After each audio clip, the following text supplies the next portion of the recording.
ano, bem-vindos a mais uma aula de ciências com a professora Janaína, correto? Hoje nós já estamos no 5º roteiro, certo? E nós vamos hoje falar ainda das páginas 26 até a página 30 do seu livro, tá certo? E hoje nós vamos falar ainda sobre os movimentos da Terra, tá? Nós vamos falar sobre o movimento da Terra, sobre o movimento da Lua e o Sol lá, que a gente aprendeu que o Sol fica paradinho, né? Que a gente só tem um movimento aparente do Sol, correto? Vamos falar aí sobre o ano, como é que a gente vai conseguir fazer a marcação do ano. Vamos ver o movimento da Lua, como é que ele vai movimentar, como é que ele vai marcar o nosso tempo. E nós vamos falar também sobre os calendários. De primeira aí eu trouxe aqui para vocês a nossa atividade avaliativa aí, certo? Que eu propus para vocês, que está no nosso material didático. Aqui nós temos o Sol, certo? Que fica lá paradinho. Nós temos a Terra e nós temos a Lua. Nós já aprendemos que a Terra gira no seu próprio eixo, não aprendemos que a Terra gira no seu eixo? E esse movimento a gente chama de rotação, quando a Terra gira no seu próprio eixo. Hoje nós vamos falar sobre o movimento de translação, que é o movimento que a Terra faz em volta do Sol. Este movimento aqui, tá? Que a Terra faz em volta do Sol, que é o movimento de translação. Esse movimento, ele vai dar a origem às estações do ano, certo? E ele vai dar origem ao nosso ano. Esse movimento que a Terra gira em torno do Sol demora exatamente 365 dias e 6 horas, certo? E nós temos também o movimento de revolução da Lua, porque a Lua é um satélite natural da Terra e ela tem a sua órbita também, e a Lua gira em torno do nosso planeta. E essa forma com que a Lua gira é que vai fazer o quê? Vai marcar o tempo, vai marcar lá os nossos meses. A gente vai aprender as fases da Lua. Ela ocorre de acordo com o Sol que reflete na Lua. Vocês já observaram lá que tem vezes que observamos a Lua cheia, a Lua nova, a Lua crescente, a Lua minguante? É de acordo com o que o Sol vai batendo. Lembrando que esses movimentos ocorrem tudo junto, tá? Bom, agora nós vamos falar sobre o Sol e o ano, certo? O que a gente percebe? O que a gente já estudou? Que o Sol se põe todos os dias exatamente no mesmo lugar. Se lembra lá que a gente estudou, né? Que o Sol surge no leste, se põe no oeste. Só que tem épocas do ano que ele não surge, certo? No leste. E aí que a gente observa as estações do ano. De acordo com esse movimento que a Terra faz em volta do Sol, vai interferindo aonde ele nasce. O nosso livro aí traz uma imagem mostrando pra gente lá, ó, o leste aqui, exatamente aqui, correto? E aí no outono ele nasce bem bonitinho no leste, tá vendo? Quando é o inverno, ele já nasce mais para o norte. Quando é a primavera, ele volta novamente nascer no leste. E quando é no verão, ele nasce mais para o sul. Por isso que a gente consegue discriminar as estações do ano, certo? A gente também observa. Antigamente, essas mudanças do nascer do sol marcava muito, certo? Essas estações, e os indígenas e as populações mais antigas sabiam exatamente se ia ser período de chuva, se ia ser período de calor, se ia ser para fazer o quê? Para fazer as suas plantações, a época de plantar, a época de colher. Eles observavam muito o sol aonde que ele nascia, certo? Então a gente viu aí essa representação do sol que surge diferente em várias épocas do ano. Nós vimos aqui também a posição do sol. É possível saber que ela vai demorar o quê? Exatamente 365 dias e tem as 6 horas, que eu vou explicar para vocês mais aqui para frente como é que acontece essas horas. Ela demora 365 dias para fazer esta volta, correto? E isso determina o período de um ano, que é o tempo que a Terra leva para dar a volta em torno do Sol. Esse movimento nós chamamos de translação, correto? E o movimento aqui que a gente chamou de revolução, tá? Que é a Lua girando em torno da Terra. Então hoje nós aprendemos aqui o movimento de translação e o movimento de revolução. Ok? E aí, nesse movimento de translação aqui da Terra em volta do Sol, a gente vai caracterizar 365 dias e 6 horas, que vai fazer o ano, e a gente vê também as estações do ano, que é a forma lá onde o Sol vai nascer. E aí vocês descobriram que o Sol não nasce todo dia exatamente no mesmo lugar, que isso vai variando de acordo com a posição da Terra. Ele nasce exatamente no leste em qual estação do ano? Na primavera e no outono. No inverno ele nasce mais para o norte e no verão ele nasce mais para o sul, ok? Vamos agora observar aqui esse vídeo aqui que eu trouxe para vocês, que vai mostrar isso para vocês de uma forma mais prática, correto? Olá! Você sabe como definimos o dia, a noite e o ano? Sabe o que é movimento de rotação e translação? Rotação é o movimento onde a Terra gira no sentido anti-horário em torno do seu próprio eixo. O giro completo dura 24 horas para ser concluído, sendo responsável pelo dia e pela noite. Quando um lado do planeta Terra está para o lado do Sol, é dia, e consequentemente do lado oposto, é noite. Já o movimento de translação é aquele que o planeta Terra realiza ao redor do Sol, levando 365 dias para completar a volta, determinando assim a sucessão dos anos. Além de ser o responsável pelo ano, é o movimento de translação que define as 4 estações: verão, outono, inverno e primavera, que ocorrem em razão das diferentes localizações da Terra no espaço. A Terra realiza ao todo 14 movimentos, mas são os de rotação e translação que possuem um efeito mais notório no nosso dia a dia e em nossas vidas. Boa aula e até a próxima! Bom, viram aí os movimentos da Terra de rotação e translação? Certinho, ok?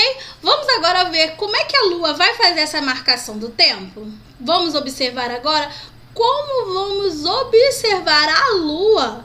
Olhem aí as fases da Lua que o nosso livro traz. Tem dia que a Lua aparece de um jeito e tem dia que a Lua aparece diferente, correto? Observando a Lua aí, a Lua, ela tem o formato arredondado, assim como a Terra. Ela também é redondinha lá, certo? Ela não produz luz própria, tá? Bom, o que a gente vê lá, aquela claridade, é o quê? É a iluminação do Sol refletida na Lua, correto? E essa iluminação vai variar de acordo com o movimento que a gente acabou de estudar, correto? Que é o movimento de revolução. Assim, as porções da Terra recebem o quê? elas são iluminadas de forma diferente. E isso que vai caracterizando as fases da lua.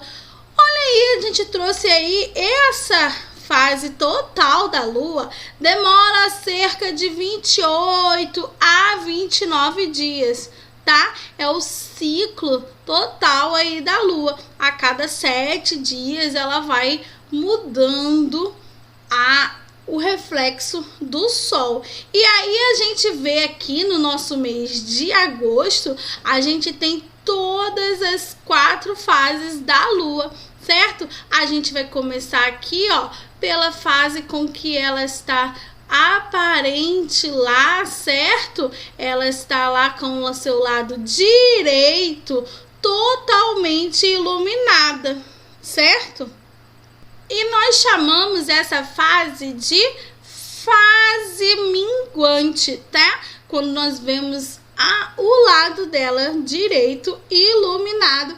E aí vai acontecendo o que? Vai acontecendo a diminuição, certo? Essa diminuição vai caracterizar outra fase da lua. Quando vocês vão observando aqui, ó, vai tampando e aí a gente vai ter outra fase, que é a fase nova.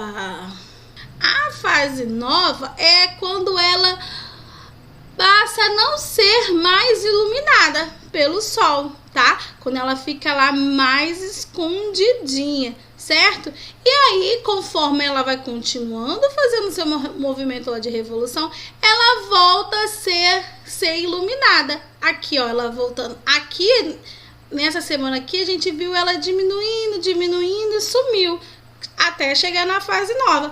E aqui vai acontecendo o que? Vai aumentando. A gente vai chamando que ela é uma lua o quê? Crescente, correto? Ela vai crescendo e chegamos aí numa fase crescente. Depois que ela veio a fase crescente, chega aquela fase que todo mundo gosta, certo? Que é a fase da lua cheia, em que ela está totalmente iluminada pelo sol. E esse ciclo aí é a cada 7 dias, certo? Vocês vão vendo lá que a cada 7 dias ela vai mudando as suas posições. Dura em termos aí de 28 a 29 dias, tá? Eu também trouxe para vocês um vídeo que vai tentar explicar melhor essas fases, tá ok? Tá certo? Vamos ver aí. Nesta animação você vai entender os movimentos que a Lua realiza. Também vai saber por que vemos sempre a mesma face do satélite. A Lua realiza 3 movimentos principais: a rotação em torno de seu próprio eixo, a revolução em torno da Terra e a translação em torno do Sol, junto com a Terra. Para dar uma volta ao redor do próprio eixo, a Lua demora 28 dias, e durante esse mesmo período, ela dá uma volta completa em torno da Terra. Por isso, a parte da superfície da Lua voltada para a Terra é sempre a mesma. Se a Lua não fizesse a rotação, ou seja, se ela não girasse em torno do seu próprio eixo, enxergaríamos todas as suas faces. A posição que ela ocupa em relação à Terra e ao Sol determina o que chamamos de fase da Lua. Quando a Lua se encontra entre a Terra e o Sol, não enxergamos sua parte iluminada. É a fase que conhecemos como Lua Nova. Conforme o tempo passa, a Lua se movimenta e torna-se possível enxergar da Terra uma pequena parte iluminada, que cresce gradualmente. 7 dias depois do início do ciclo, ela atinge a fase quarto crescente. Nos próximos 7 dias, a porção iluminada continua crescendo, até atingir sua plenitude, a Lua cheia. A partir daí, a porção iluminada da Lua começa a diminuir, caracterizando a fase quarto minguante. O ciclo se completa quando 28 dias depois não avistamos mais nenhuma parte iluminada da Lua. A fase nova, quando outro ciclo recomeça. Bom, agora nós vamos aprender outra parte, tá? Agora nós vamos ver como isso tudo vai caracterizar o nosso calendário. Vocês observaram aí o nosso calendário? Nós já sabemos que nós temos quantos meses? 12 meses do ano, né? cada mês tem uns dias aí, correto? E isso vai gerar o quê? Vai gerar o nosso calendário.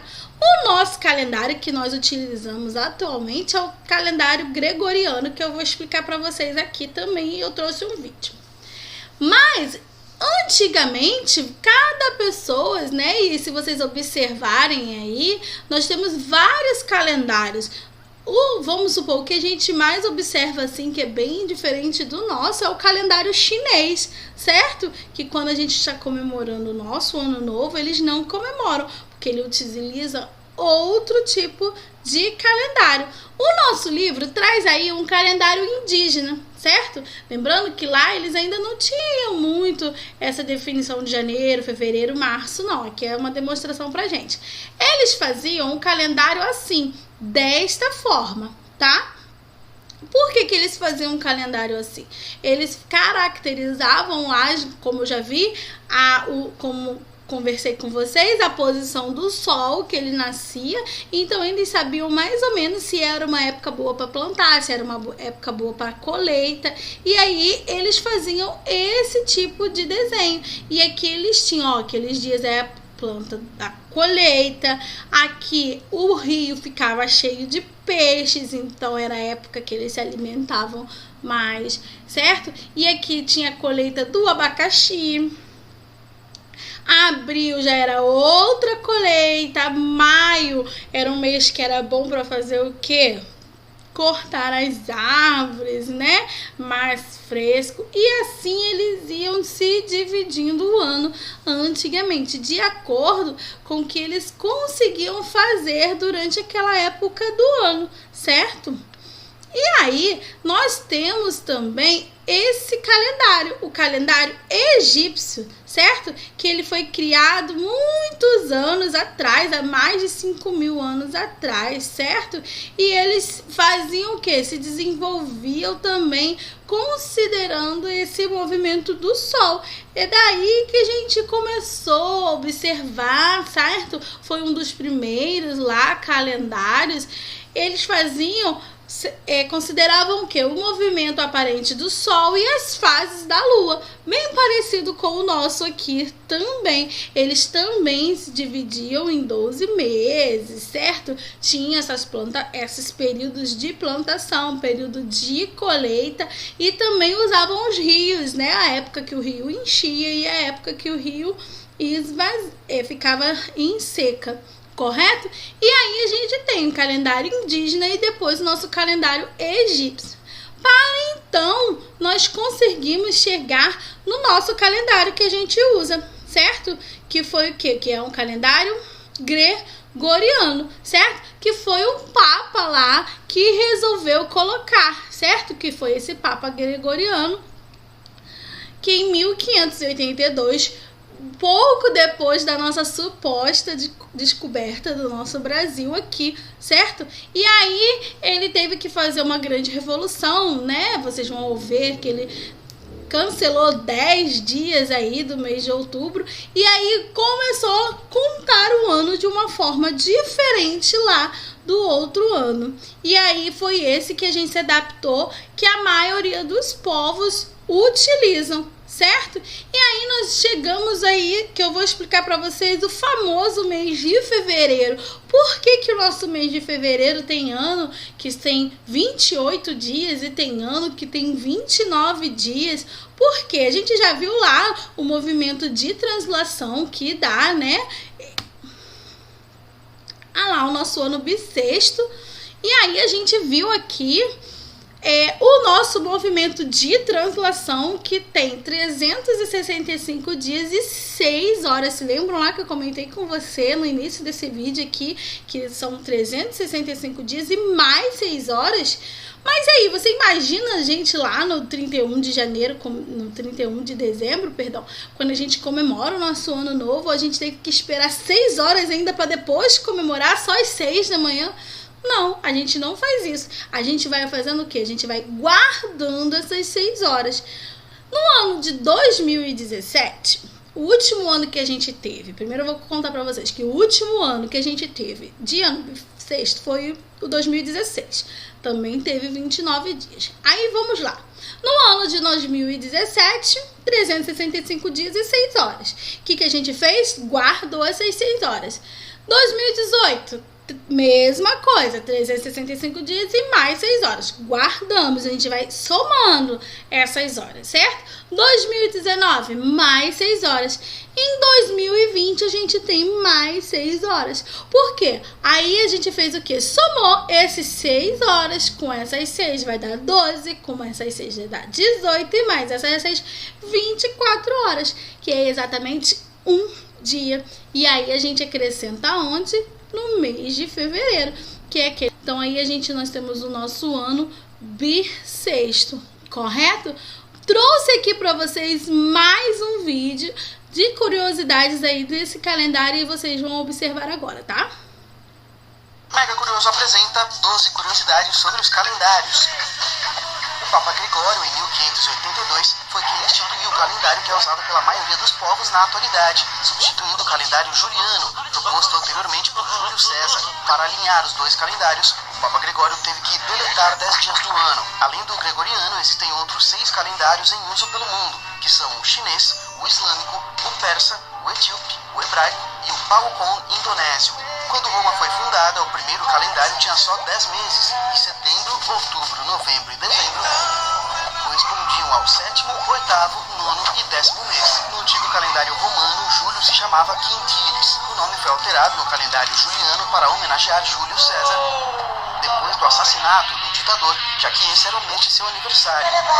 Existe a lenda de que, para não ficar por baixo, o imperador Augusto teria resolvido mudar o nome do mês sextilis para agosto, e de que o Senado teria transferido um dos dias de fevereiro para que esse mês não ficasse menor do que julho. Os egípcios já tinham um calendário com 365 dias divididos em 12 meses. Aliás, a data mais antiga de que se tem notícia foi registrada por eles em 4236 a.C., quando seu calendário foi criado. Antes disso, as antigas civilizações mediam a passagem do tempo por meio da lua, observando o tempo que ela levava para ir da fase nova à cheia, o que ocorre em 29 dias e meio. Bom, agora nós vamos finalizar nossa aula por aqui, tá? Eu espero que vocês tenham gostado da nossa aula, que fiquem em casa, se cuidem, e agora vocês vão realizar os exercícios aí, tá? Os exercícios do nosso livro didático e do livro de atividades também, e no próximo vídeo nós vamos fazer a correção dessas atividades. Lembramos que hoje nós relembramos o movimento de rotação, o movimento de translação, o movimento de revolução da Lua e falamos também sobre os calendários, tá?